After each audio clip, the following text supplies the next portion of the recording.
busy just like I like it. Yeah. Okay, we will begin for the June 1st meeting. The meeting will be in person via WebEx, streamed on the internet. The public may join the meeting, and the in-person in-meeting room or on live stream. If joining the meeting in person, total number of persons, including commissioners, will not exceed 10. The governor of the state of Minnesota has issued Executive Order 20-01 declaring a peacetime emergency and coordinating Minnesota's strategy to protect Minnesotans from COVID-19. On March 24th, 2020, Pine County Board of Commissioners declared a local emergency for Pine County. Based on these conditions, the chair of the Pine County Board of Commissioners has determined that the requirements of Minnesota Statute 13D.021 Subdivision 1 have been met, and it is not practical or prudent for all members of the county board to meet in person. Public is invited to join the meeting in person or remotely. With that, we will call the meeting to order and rise for the pledge. I pledge allegiance to the flag of the United States of America and to the republic for which it stands, one nation, under God, indivisible, with liberty and justice for all.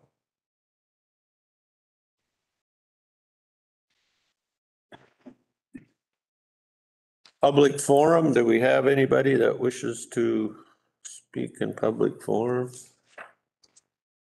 Anybody raising their hand, Ryan? If not, we'll look to adopt the agenda. We've got a couple changes. Mr. Chair, if I can review changes and additions. For consent item 1B, want to revise that to reflect and consumption and display. The second one, the regular item 8, upcoming meetings. Note that the facility committee meeting scheduled for tomorrow was canceled. And then there's additional information for regular agenda item number 1, the health insurance committee minutes. And regular agenda item number 4 is an updated 2020 results status. All right. Very good. Ludwig will move as amended. Lofgren will second. Got a motion by Ludwig, seconded by Lovegren to adopt the amended agenda. Any discussion? If not, clerk will call the roll.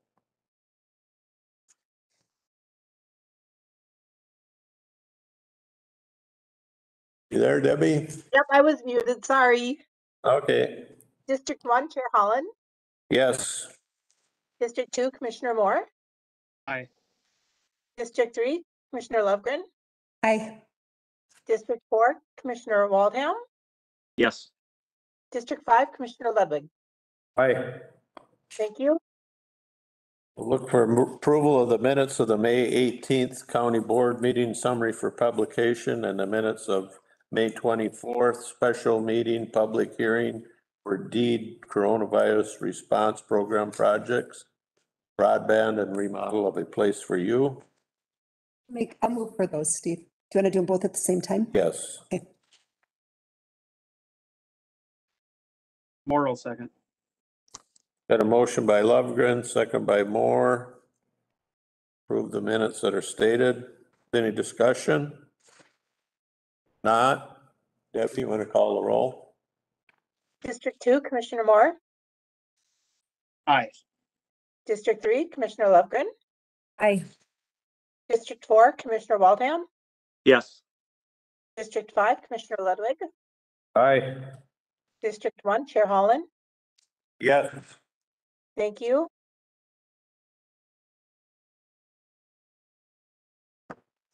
Okay. Minutes of boards, reports, and correspondence. We got the land surveyor report for May.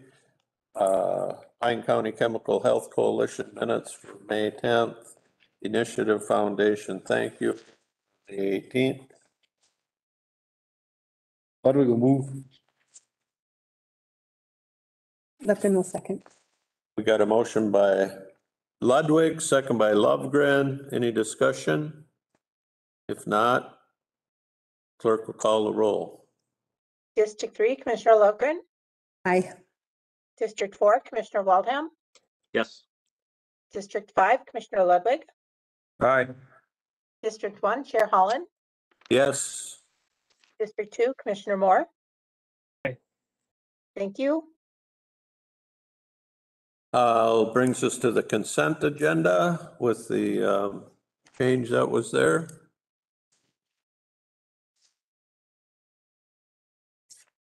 Moore will move the consent agenda. Lofgren will second. Got a motion by Moore, seconded by Lovegren to approve the consent agenda. Ended. Any discussion? If not, Debbie? District 4, Commissioner Waldham. Yes. District 5, Commissioner Ludwig. Aye. District 1, Chair Holland. Yes. District 2, Commissioner Moore. Aye. District 3, Commissioner Lundgren. Aye. Thank you. That brings us up to the regular agenda. We'll take the Health Insurance Committee report first. Terry, you Yep, I'll go. start that off? Yep. So it was a good meeting. One of the things that Justin said is that we are in great shape. He said not excellent, but great shape. We're right where we want to be. Our total expenses to 517 is $834,183.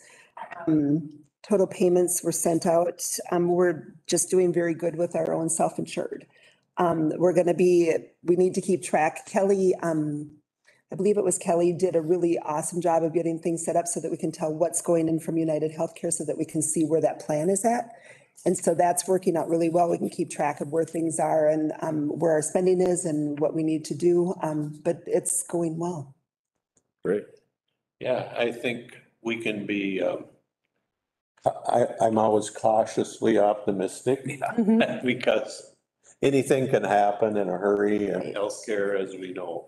One day you're fine and the next day the doctor says, whoops. Yep.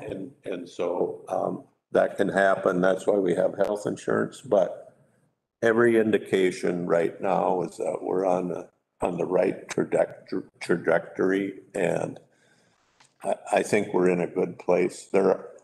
Just so everybody knows, there are some minor glitches. And I think those minor glitches happen if you stayed with the old company, if you switch to any company, if it just happens, and so Justin is tracking down, it's hard for him to do something when somebody writes in a text. Three of my people in my unit are paying more than they used to for their prescriptions. Well, you gotta know what prescriptions, is it a anomaly? Is that store too, probably, right? Yeah. What drug? What drug is it? They change that all the time. And That's Yeah. And in my mind, I quickly think, if you compared the price that you bought a 2x4 last year and you switched 2x4 supply companies to this year, and now you're paying 3 or 4 times more, it could be some of that. I don't know, probably everybody in this room has bought some prescription where at one pharmacy, it's like It's cheap. $9.70 and the other one is $178, it's like, Well, how many issues did we have per member, or we have a lot of members, so is it low percentage, right? I would say the percentage is low. Very low. That's kind of a given, right? Yeah, and so. The other thing with the insurance is starting today, we went live with Rally. And so employees can go out there and do a health incentive and find out what their age is versus their real age, with their health issues and that type of stuff. So Rally starts out, and that's a way for employees to get paid extra to do with the money that we get from the insurance company. so that they can go out and do things to help be more health conscientious. So that started today, How was that pool doing? Because we put 18,000 in for this year. right? But we only have, I think it's not the whole 18,000. Yeah. So, Set aside for the year, I think. right. And everything was figured out so that we should be able to do it. And then we're looking at ways to help the people that are not on you, that don't have county health insurance so that they can utilize some of this also.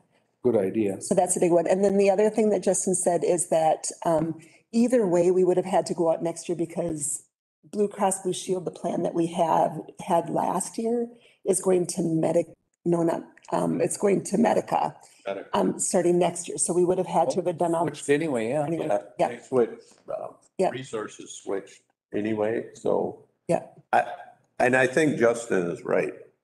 It's better to be in the driver's seat. Yes. We were a little bit in control when we switched instead of somebody telling you, you have to switch. Right. I mean, I think, It was a win. anyway, any questions from anybody? And we'll move on to the Farm Family of the Year introduction. Stephen Estelle Martin and Rod Greener is going to introduce them and all that. Thanks, Rod. Thank you. Good morning. Rod Greeter, agriculture educator for University of Minnesota Extension in Pine County. It's a pleasure to be here today. I apologize for wearing blue jeans. I'm going to a farm visit right after this, so. That's perfect. You don't want to change clothes in the truck. I might get in trouble doing that. So I'm here. It's my pleasure and honor to introduce the Farm Family of the Year for 2021. And as most of you are aware, the Farm Family of the Year takes place every year and in all 87 counties in Minnesota. And our 2021 Pine County Farm Family of the Year are Stephen Estelle Martin and their son Joshua is also in attendance. So the criteria for Farm Family of the Year are that first and foremost, that the family is an exemplar of good agricultural practices. They're doing things the right way, which and when I read the Martin's bio, you'll see that that is true. Second is that they're also actively involved in agricultural organizations. It's bigger than just their farm. They're contributing to ag in a larger sense, and they're doing that. And then third is that they're involved in their communities. They're a good citizen of Pine County, of their township, of Finlayson, the school district, et cetera. And you'll see that in spades with the Martins as well. So Stephen Estelle Martin are from Finlayson. Steve's grandfather, Fred, purchased the original farm in 1920. So a century farm, essentially, 100 years in the family. Steve and his wife, Fred and his wife, Lydia, raised various livestock with their 7 children. Steve's parents, Arlen and Della, moved back to the farm in 1954 and bought it. And that couple ran a dairy operation with their 6 children. Steve moved back to the farm in 1986 after attending the University of Minnesota Waseca, and he began dairy farming with his parents. Steve married Estelle in 1994 and have a son, Joshua.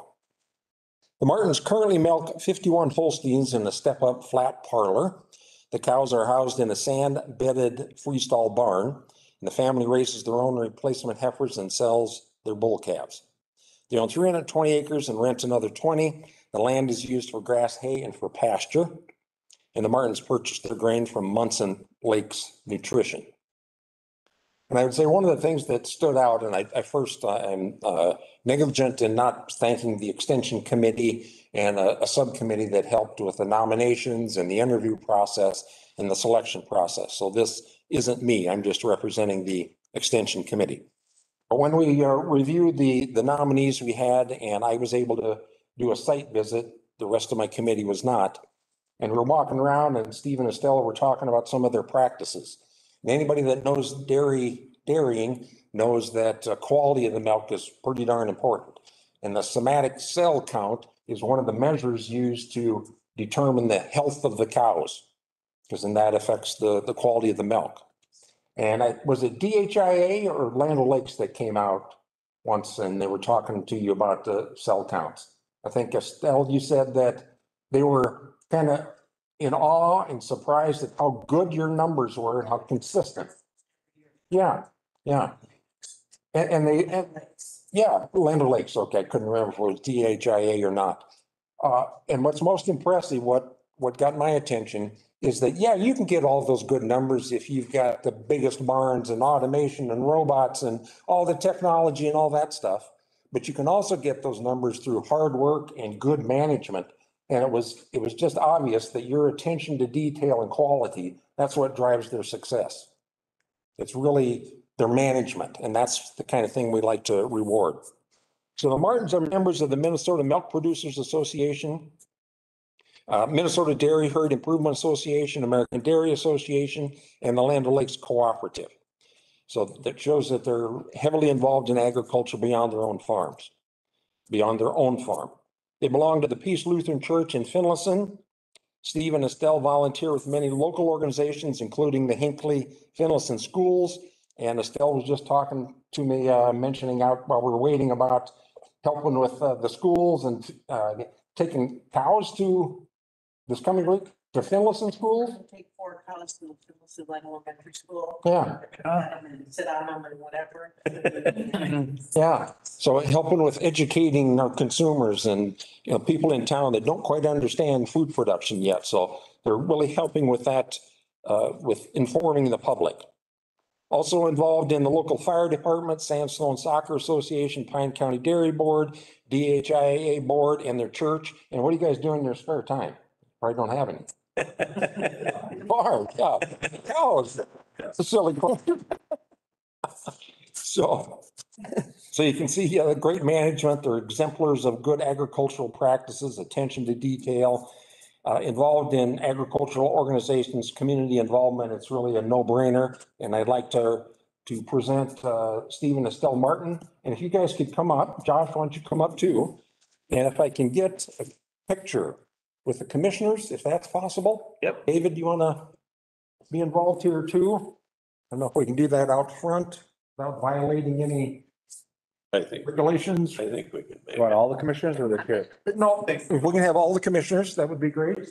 Oh, they won't all be here though, will we? And we got 2 on the screen Okay, if you could present that, I as will well. get a couple pictures here. We milked for years. Yes. Take a picture. Gotta find the camera. Maybe if we can do it up against the wall, there was a county in the background. That would be fantastic. Yeah, here we go. We can get Mr. Gainer to put it all. We said you want to see there today. We're all back there. Gotta walk around. jump. I was trying to. And you're chasing a heifer. Huh? Can't jump anymore. I'm fine. Are you fine? Yeah, we're good. Hey, Steve, if you can present him the award there, we'll grab a picture of that. Okay. Smile, say cheese and butter and milk. Oh, we should have had cheese curds. That's right. So you still We're a little closer here. Okay, thank you. Last year. Yeah, you're gonna be the last of the voting. Thank you. Thank you. Congratulations. Congratulations. Yeah. Yep. Congratulations to you too. Thank you. Thanks for coming in. That works there though, I think. I've heard that before. Okay. So, yeah. Years and years and years ago.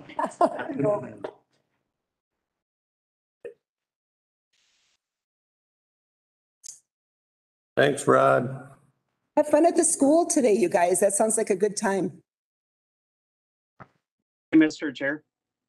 Yeah. Hey, I just wanted to say a little something. Congratulations to the Martins as well. But I just wanted to kind of say a little something. Thanks, Rod, very, very much.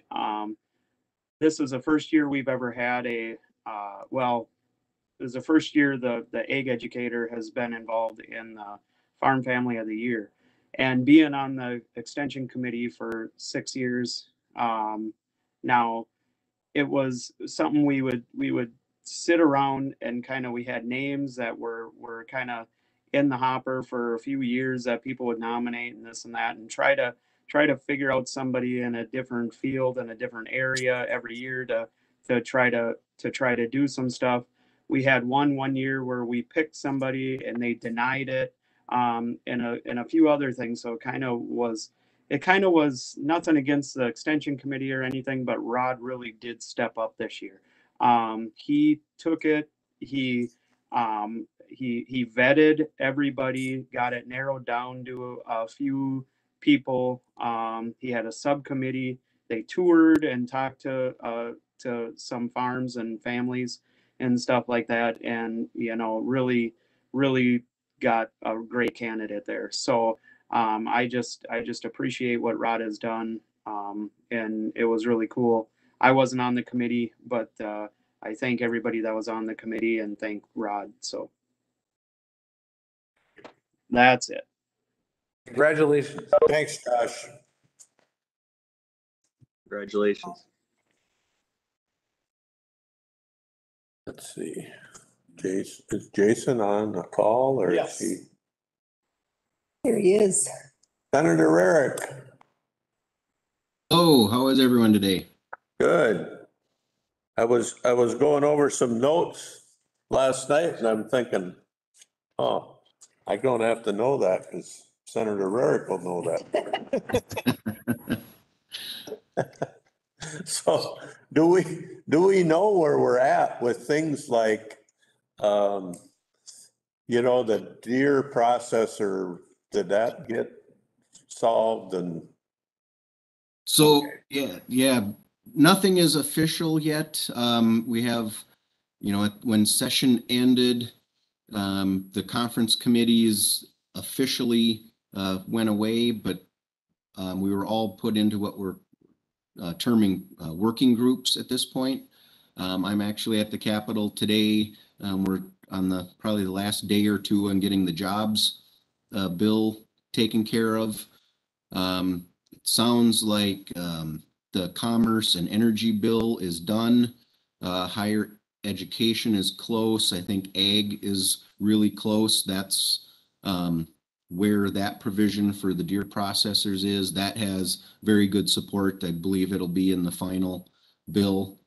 So within the next few days, I think we'll start hearing more of what the agreements are.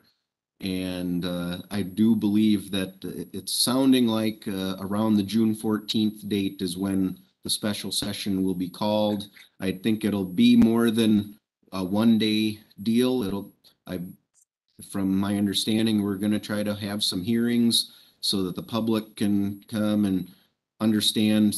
We'll present what are in the bills. The public can give some input, and then have all the hearing or have the debate and votes on the floor of the House and the Senate. So I think it's coming together.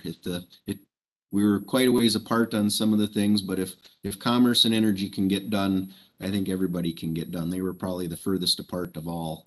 So I think when the targets came out, a lot of the money is going to HHS and to both K-12 education and higher ed. That's where the bulk of it is going.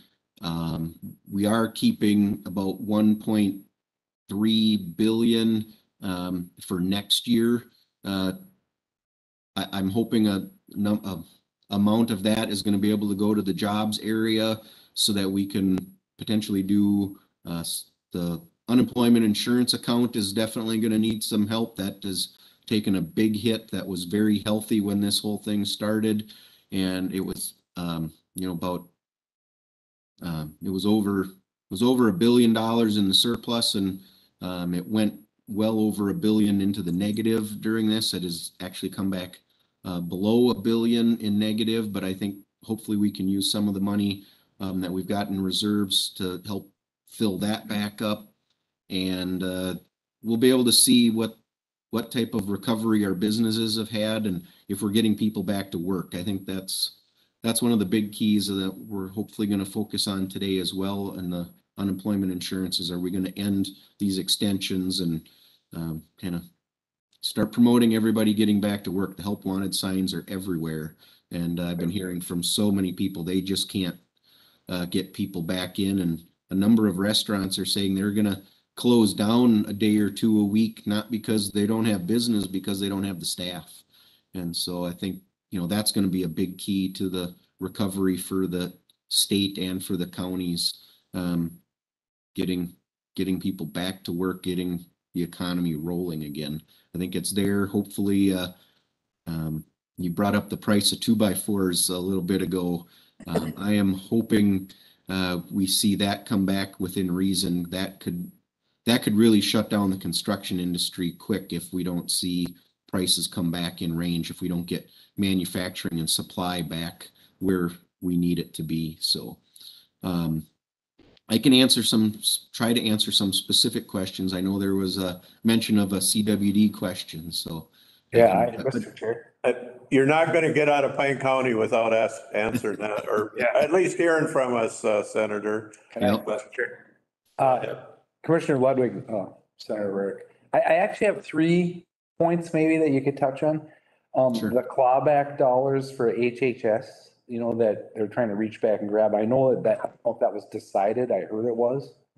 And then the probation and CC, the funding, the increase there. And then, I have a bunch more, and then the chronic wasting disease, it's kind of hot again because Beltrami, but we were hot a year ago with the issue in Pine County. And I think I raised it to you before, the deer industry compared to the hunting and the sale of all hunting supply industry, there's no comparison of the numbers there. So I don't even understand why we allow the wild animals to be penned up.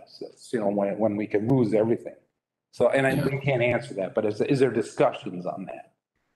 There are, and I know Commissioner Holland and I were talking about this recently as well. I think the bigger problems come from kind of these hobby farmers that have, 5 or fewer. Some of the bigger farms tend to do a pretty good job of, they have the fencing that's required, and they have enough land for the deer and the elk to be on.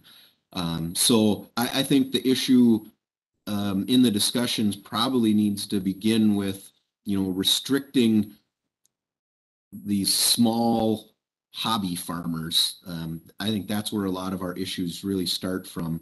But there's a lot of discussion about how do we address it when there is a positive to depopulate, to close that land off so that no animals are in there for a period of time, get it tested. And I know there's a lot of discussion and money going to the university to work on a live test as well. I think that'll be a big key if these farms are going to continue to be able to have that live test to make sure it's not there. So those are the big talking points around the CWD. So, and then your questions about the HHS, I don't know any of the details. That should be coming out within the next couple of days as the negotiations start to wrap up.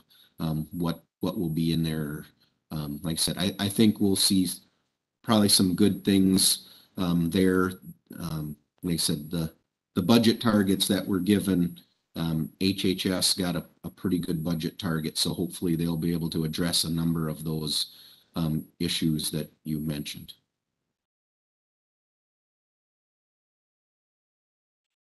Probation was the other one. Probation. Do you know anything about that? How those formulas might work out? I will have to do some checking and follow up with you on that. I have not heard any details on that one. So, but I'm at my office today, so I'll go connect with the staff and I can follow up with you and send that information on. Safety too. You have any questions? Terry? No. Is there anything that you're really excited about that came out of this session, Jason, that will benefit the counties? I know I'm anxious to see in the final details on the transportation bill to see if we're getting that increased road funding in place. I believe that had good potential, so that could help the counties and the townships and small cities, which helps Pine County across the board in all Yep. those areas. So I don't think it's going to be quite to what the Senate proposal was, dedicating more of the sales taxes from auto parts and things like that. I think but I believe there'll be an increase there. That'll be positive. And I think one of the other things that I worked on, not as much for the counties, but just in general, all of Pine County is served by East Central Energy, and one of their biggest electric utilities, one of their biggest priorities for a number of years was the ECO bill, the Conservation Improvement Program reform, and we finally got that done, and the governor signed it a few days ago. So that was reform that our utilities wanted and needed, and I think that'll be really good for all of the electric utility customers, especially rural customers. Good. Thank you. Anybody else? Josh or JJ, you got any questions for the senator? Oh, just to jump on your 2x4 comment, looks like there's some tariffs also going to hurt our lumber prices here. Just be kind of interesting to see how that's going to play out, I guess. I hope some local, I know there's a mill out around Finlayson there, hopefully maybe people can start utilizing some of our local mills and stuff here, and maybe get some local lumber back out on the market here. Those tariffs coming into play, I don't know. Yeah, I know the whole pandemic and some of the battles that have happened with the tariffs and such, I think has exposed that we have gone away from a lot of manufacturing that we could and should be doing here in the United States, so that we don't have these shortfalls in supplies. So we'll see what happens. And there are some things that are being discussed. I don't know if they'll make it this year, but some incentives for the lumber industry in northern Minnesota, which could potentially help with that. Mr. Chair. Yep, go ahead, Josh. Well, I would echo the lumber, as Jason knows. He's working on my new house. But the other thing I would just echo is jobs. There is not a person I talk to that is not looking for help in the business industry. I talked to our general manager of our distribution center that oversees 150 plus stores, and he goes, in every conversation he has with store owners, he goes, he doesn't ask it because he knows it's there, but it comes up in every conversation about people cannot find help. I talked to some fast food guys just locally here around that own a fast food store that he goes, usually I have between 18 and 20 employees. He goes, I have 9 right now. I know that's why I'm joining you virtually, because I got to just stuff back in my office for a couple hours and do this because I don't have enough help. Everywhere you look, people just need to get back to work. And so whatever you can do to help that, I'd appreciate it. So. Yeah, I know one of the things, part of our negotiations today in the jobs bill is going to be ending the unemployment. I think the extension right now goes through September. Probably, I'm going to be saying we need to be ending that sooner rather than later. One of the big things, though, is what we're getting some information is a number of people just decided to retire early out of this, and that's where a big chunk of our labor force has been lost to.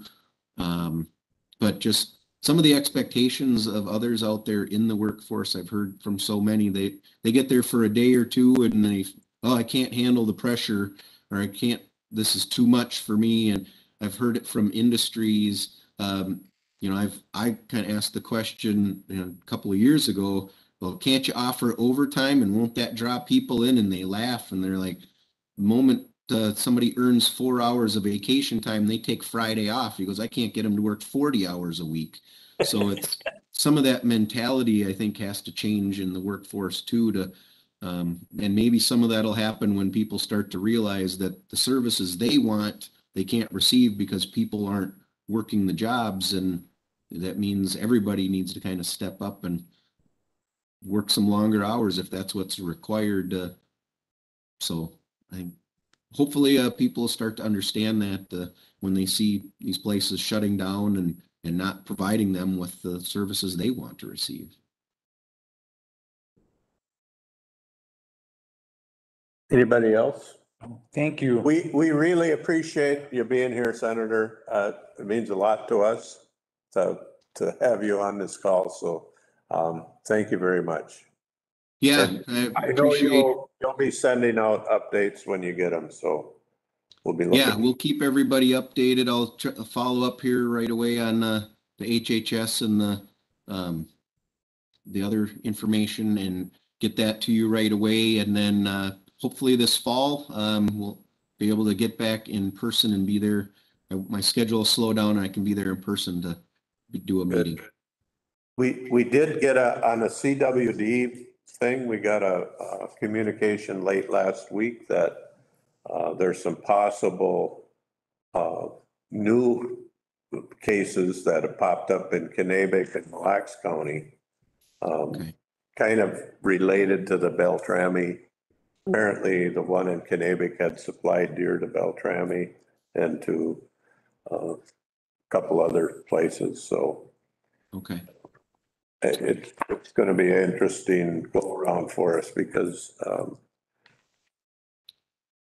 we don't know. I mean, I would throw my money towards the University of Minnesota as the best way that we can figure out how we can deal with it, you know, because certainly Matt and I can come up with a lot of good ideas, but they're just ideas. Right. Yeah. Well, I'll have our environment natural resource staff keep me up to speed on anything that comes in so I can follow through and let you guys know that as well. And I know we're not telling you anything when we talk about the impact to the economy in Pine County that deer hunting has. I mean, it's beyond our probably scope of trying to even get our arms around how much money it pumps into our economy. Right. So thank you. Yeah, thank you. Thank you. Absolutely. Thank you.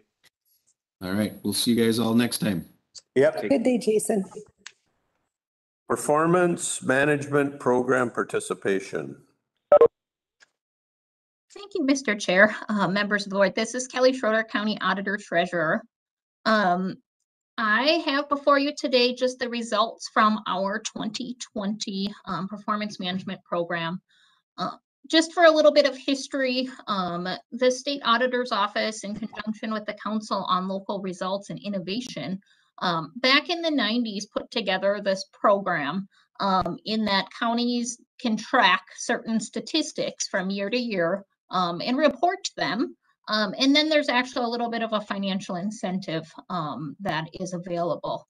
It's 14 cents per capita, which sounds really little, but when you've actually calculate it out, it's just over $4,000 extra in county program aid that's available if you gather those results and report them annually.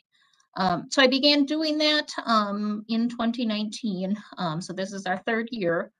So you got the results in your packet, and as you can see, most things are trending to the positive. So that's great to see. There were two items that when the packet was sent out, I did not have data for, which was the veterans percent receiving benefits, and that data is still not available. It comes out usually in early June, so Mindy's watching for it. And then the recycling percentage, I actually do have that available now. And the recycling percentage for 2020 went way down. In 2019, it was 35.7. In 2020, it was 17.6. But in our mind, Caleb and I talked about it, and really that was to be expected. We went from 13 non-staffed recycling locations down to 3 staffed and 2 unstaffed. And so a lot of product came through the Pine City recycling sheds. And when we switched over to the South Pine Recycling Center, a lot of people kind of bucked that at first. We're seeing those amounts pick up now that it's been there and folks are visiting it and realizing that it is a good service and helpful. Otherwise, everything else is kind of trending as we'd like to see it, getting more positive results year after year. Any questions at all?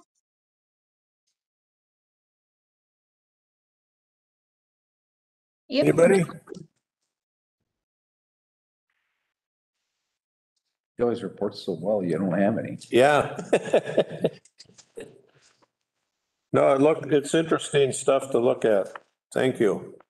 Yeah, you're welcome. And so I do need you to pass a resolution to continue participating in the program and to report the results to the state auditor's office. So you have resolution 2021-38 before you for your consideration. Ludwig will move 2021-38. And I'll Lefkoe was second. Oh, Josh got it. Is that Josh or JJ? JJ. Motion by Ludwig, second by Waldham. Any discussion? If not, clerk will call the roll. District 5, Commissioner Ludwig. Aye. District 1, Chair Holland. Yes. District 2, Commissioner Moore. Aye. District 3, Commissioner Lofgren. Aye. District 4, Commissioner Waldham. Yes. Thank you. American Rescue Plan update. Mr. Chair, members of the board. So we continue to work through the information that's coming out on the American Rescue Plan. We've gotten the first half of the funding. And so that money is literally in the bank as we speak. The Economic Development Committee is planning to meet on the 14th to get into a little detail on the distribution of the funds and the priorities.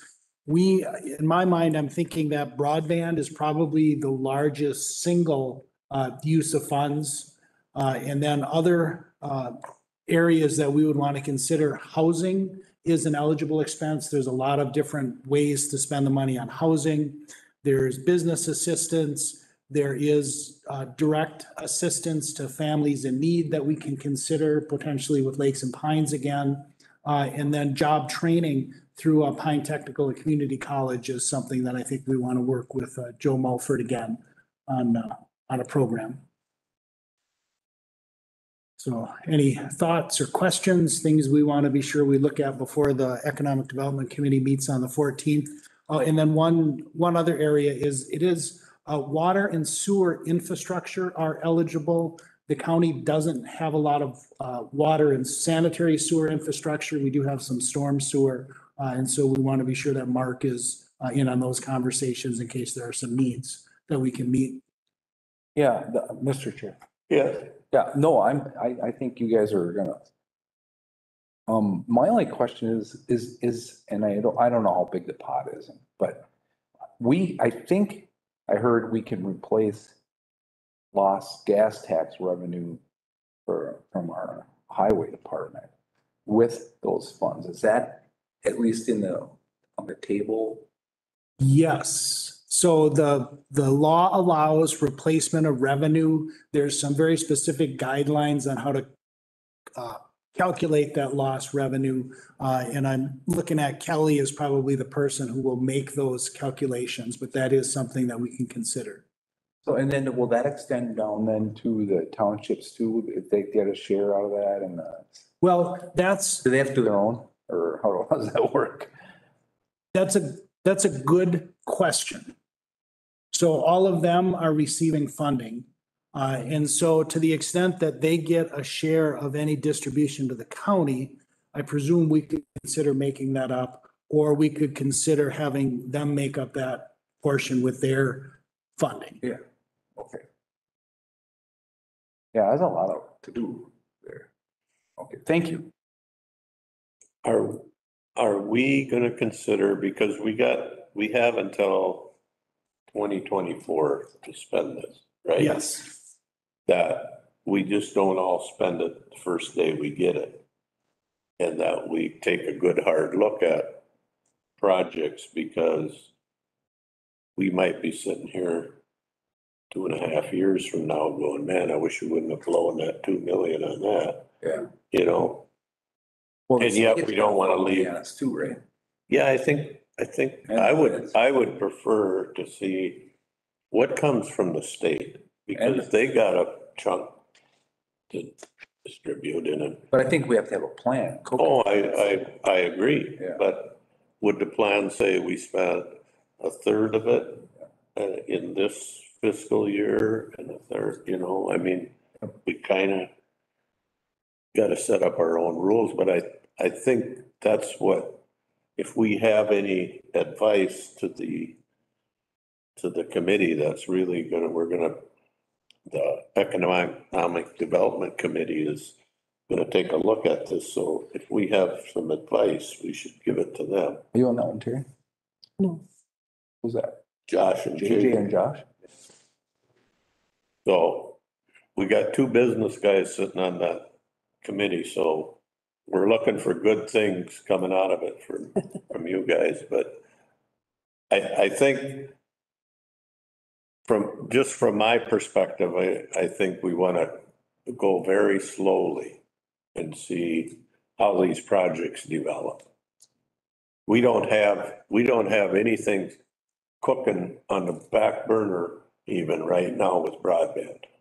But we know there's going to be some projects that are going to say, geez, if we had 400,000 to help backfill us, we could hit this many homes or whatever, because there'll be some gaps in anything we got to do.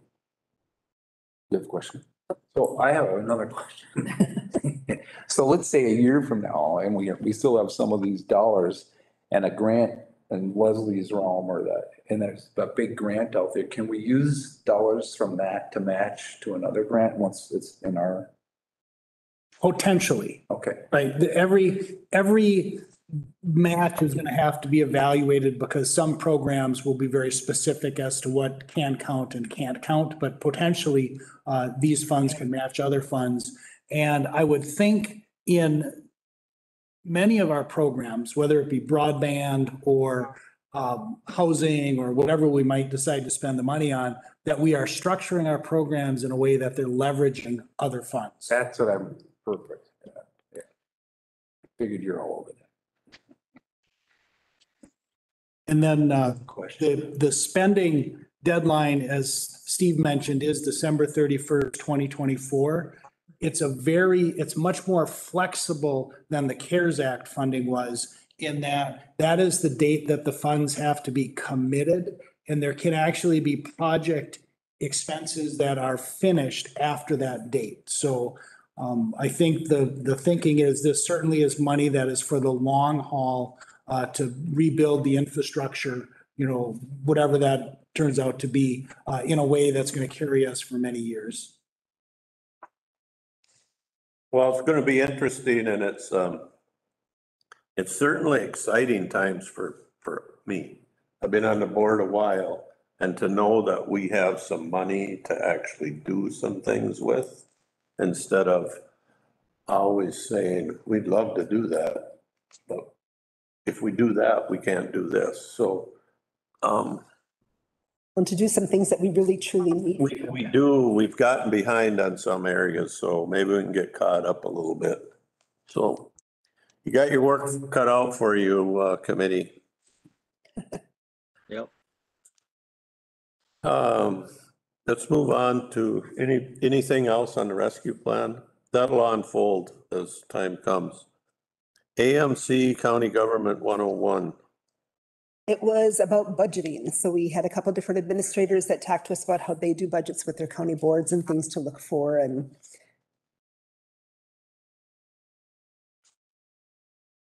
Arrowhead counties. Meeting, Mr. Chair. Yeah, we had our meeting May 19th and Dave already stomped on two of the things I learned. They said that the money was lagging the delivery date, and he says ours is already in the bank on American Rescue dollars. So that's funny to me. I think a really cool highlight to me was less than 20 bills were passed out of legislative session this year. And the rest are sitting out in conference committees. And then, so we kind of went over the ones, and that's why I asked Jason, the insurance or the Health and Human Services clawback dollars, and then that mental health dollars for the catchment area. Broadband, it sounds like the state has 70 million committed. That was a number. It'll be interesting to see what comes out of that. Yeah. And the bonding bill is still up in the air. Public safety target is up in the air, and probation funding that. I don't know. I'm looking at a COLA and looking to the future, so I'm gonna keep pushing on that one. And the other really interesting thing is every county in the state has a housing problem to some degree. Mhm. And that was probably my biggest takeaway. Even some of the small, less populated farming counties have the same. It might be a different type, but it's, they have an issue. Interesting, isn't it? Yeah, And that's pretty much it, Mr. Chair. all right. CBR Accelerate, that's the Blandon program. Josh or Terry? It's been exciting. Finding out all of the different aspects on how to do, how to plan and what you need to do and how to get the best bangs for your bucks. So we finished our classes now. We're working with them and learning more, and now we're coming up with our plan. And so we'll be meeting next week, I believe is the first meeting, to start discussing what our plan is and what we can do and where to move forward with broadband for our county. That the role there in that is to come out of it with a plan or or do we meet and put a plan together with guidelines? I don't know. Is that Put a plan together with what? are we gonna put a plan together? Or are you guys gonna come out and say, this is our plan? You guys gonna have the plan? Together, and we're working with Bill from the Blandon Foundation, who is really good. Mr. Chair, if I could add, but in my mind, I think what the plan is, right, it'll be some information about what exists. It'll be some information about what we're doing and what providers are doing now. And then it will be some priorities of what needs to be done. And I don't know that every one of those steps of priorities that need to be done has to be done by the county board. No, I know that. I just was kind of wondering how the plan. Yeah. So what is the discussion for the long stretch out in our rural area where you just have a few people, And I know there's the companies going to say that return on investment is like bad. So That's why we're there. Yeah. And I think there's 20 people on our committee from Pine County. There's probably 19 different answers to that right now. Mhm. They gave us the process to how to get to the plan. Now it's up to us to figure out. Yeah. I would be very surprised if our plan would have one solution for the whole county. Oh, no, I know, yeah. Our county is so diverse anyway, right? You go from pretty concentrated areas of housing to really sparsely concentrated, so. Well, it's exactly like the guy from SCI Cable was telling us last meeting. It's just, they even have that same issue, hitting them in the face all the time. Right. What always amazes me is you look at like the city of Pine City and Josh, and what it costs to get internet in the city where it's very congested. It just amazes me that it should be that big of a challenge in that type of an area.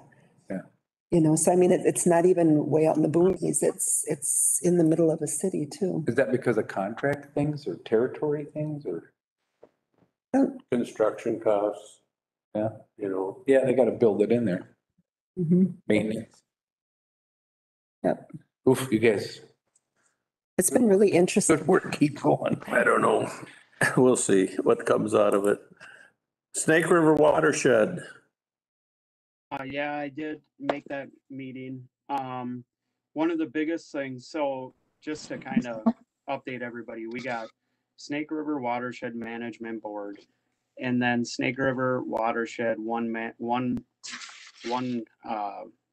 watershed, one plan. So They are not the same thing.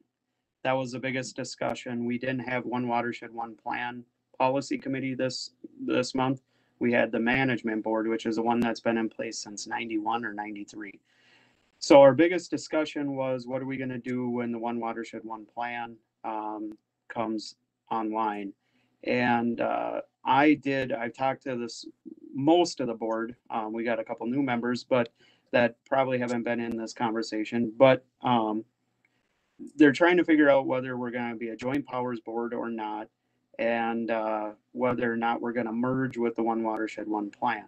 So we had decided probably a year and a half ago when we started down this plan that us as a county board, we're going to support a joint powers board and to merge. So we didn't have two entities pretty much doing the same thing.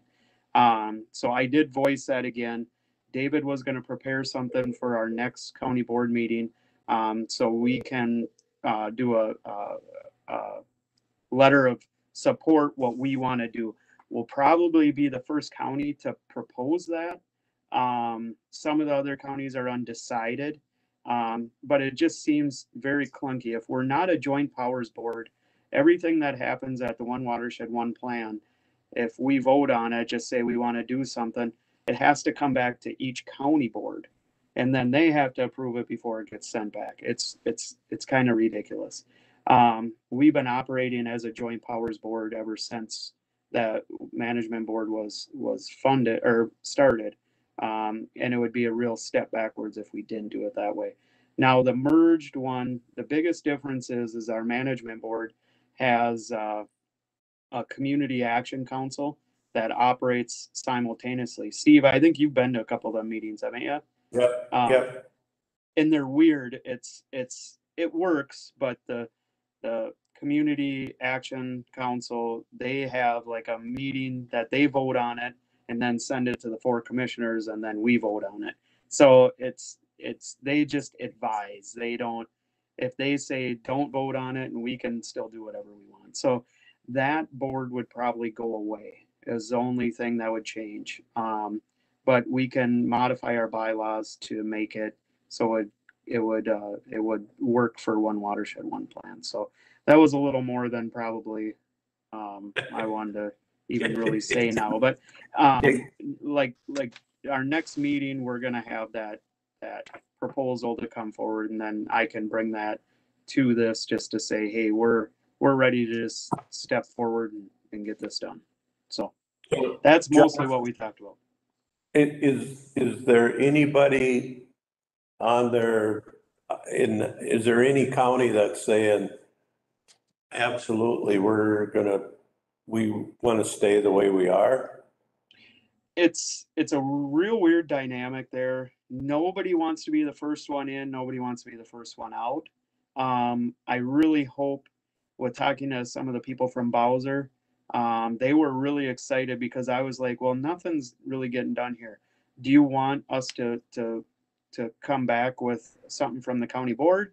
And the one gal from Bowser's like, I think if one county would take the step, maybe the rest would follow. But nobody's really said no. Nobody's really said yeah, other than us. I just don't even understand why you would think of changing it, going somewhere different than what we have, because it's been working good. And essentially the Snake River Watershed Management Board has been one watershed, one plan since 1993. That's how they've been operating. Now, when the new law came into effect, it forces everybody to go to one watershed, one plan. It's just, we're going to do the exact same stuff. It's just going to be better for everything. It really is. It just seems to me, Josh, you're basically changing your name. Yeah. I don't know. The structure is going to be a little different. Right now, we have just the 4 commissioners are the policy committee. Now it will add the soil and water to the mixed. So, essentially we'll have 8 instead of 4, and or possibly Isani and Chisago may not join.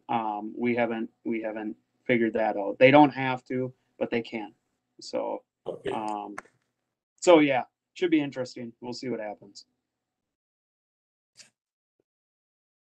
Rural counties, I popped in and out of that meeting because, mostly what they were talking about were legislative updates, which there wasn't much to update. And the concerns, one big concern that group of counties has is what's gonna happen with the Enbridge settlement on the taxes. And it looks like they're gonna have to pay them back, but can they negotiate something over a longer period of time? Yeah, I got those numbers. Because yeah, you probably got it from Arrowhead. Yeah, now they're doing like, 10 million from the state and 20 million from the counties. It's a $30 million bill. Yeah. And if it has to come in 1 year, the counties don't have the money to pay it. So they'll have to borrow the money or something. Anyway.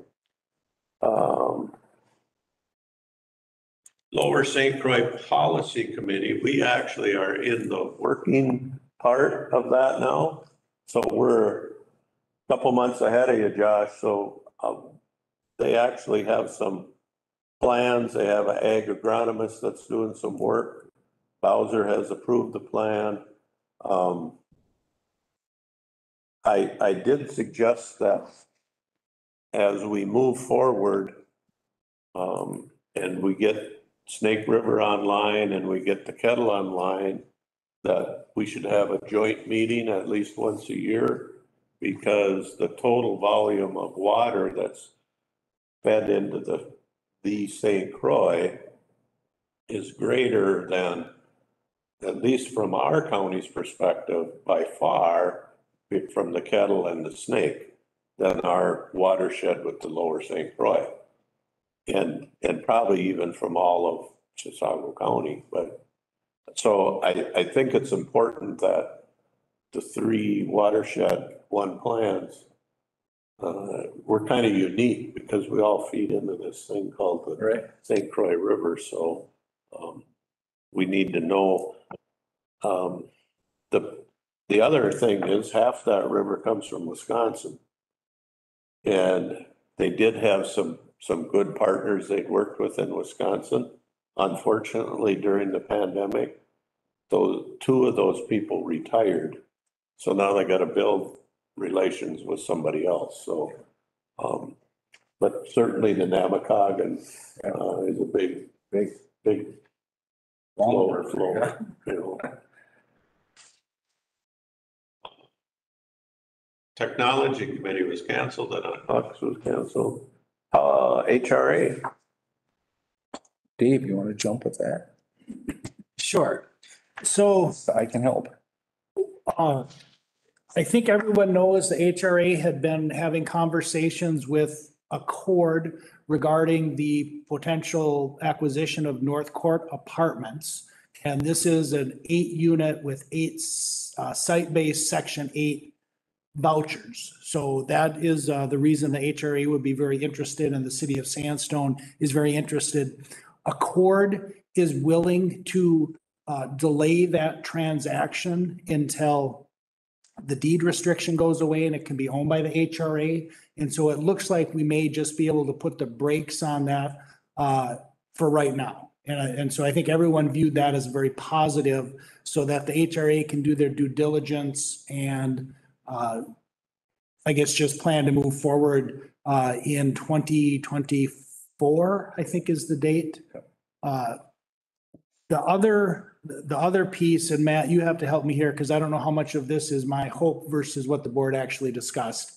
But I think there was a sense with 3 new members within the last year. I think Mary Kay was probably appointed last fall, and then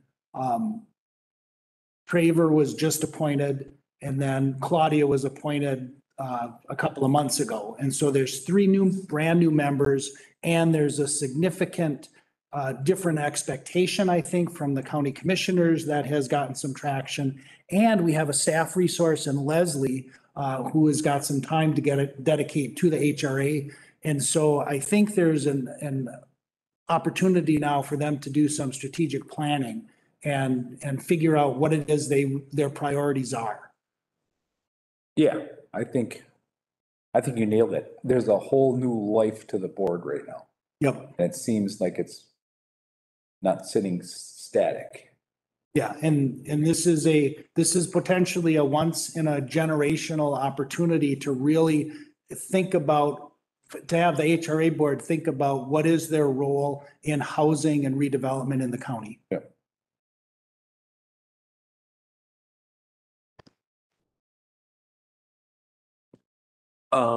Nemadji. Yes, we had a meeting. We're fine tuning, our bylaws are done, but we're doing some tweaks already, so I'll just kind of leave by that. Okay. But the focus of our meeting, that was last meeting. But the focus of this meeting was setting up the policy to administer the percentage of the funds. And we're going to the tier system. I should find my notes. The first tier is like a 50% match for a project. It's kind of like a one and done deal. The second tier is a 75% match, which is kind of the SWCD Balzer standard, I think, is 70-25. And then the third tier, and that one is where you're using a program that's in place and it's already bettering, the impact to the project goes up with each tier. So the funding goes up. The third one is a 90%, and these are ag directed, and that's where the farm becomes a certified farm. So they'll get 90% funding on a project. And the fourth tier is 100% funded if it meets a wetland restoration or storage goal to a total area, to a total chunk of property. Could be interesting. Then it's gonna be, so I'm sitting there, it's like, well, how come I don't get this, and then it was, so I just said, I'm fine with this as long as we base it in science and impact versus, because I know John over here, that type of thing. So, And are public entities eligible like Pine County? I don't know. I think they could be. Yeah, it's just the impact to a watershed. And, most of this is gonna be Carlton County. Right. We have just a little bit. We got a little bit though. But yeah, and ours is just a headwater on a lake. And Caleb has a very good plan already set up to work on that. So. Anyway, so. Can I ask another question that Very came to mind? Yeah, Not with Nemadji. Are we done with Nemadji? yeah, I'm done. But where are we with our wetland bank? Oh, I lost track. Kelly, I remember we haven't discussed it for a while, but I know we didn't meet criteria on the site we picked. Right. It's because it's just a beautiful site and there wouldn't be any changes. So, and I remember if we were gonna make changes, like a creation of a site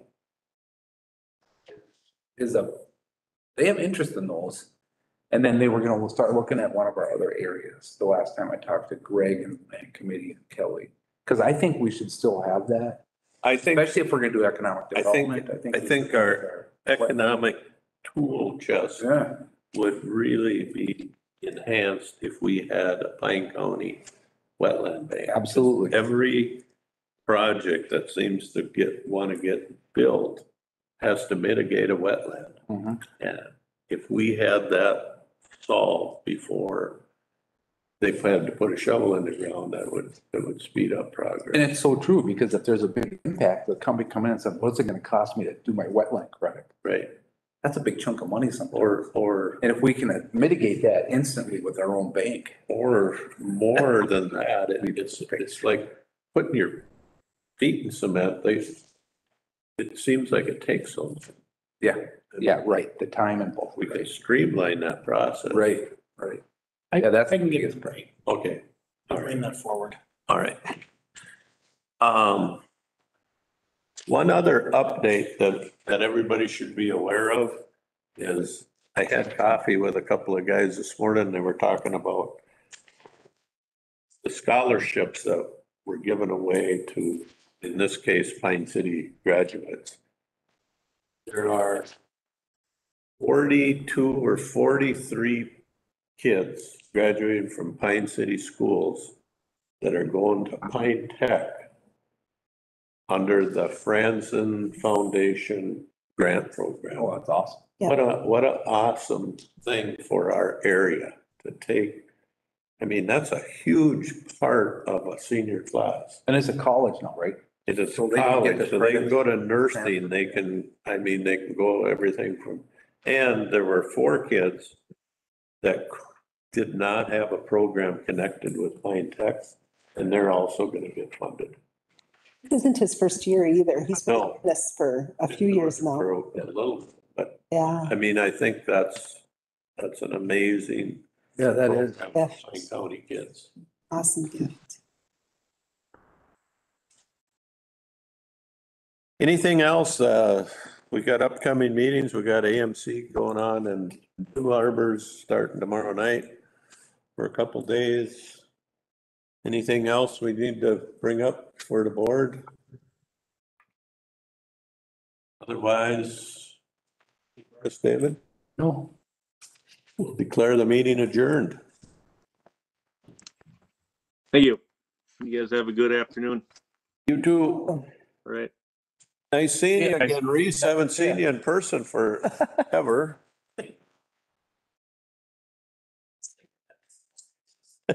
Colin,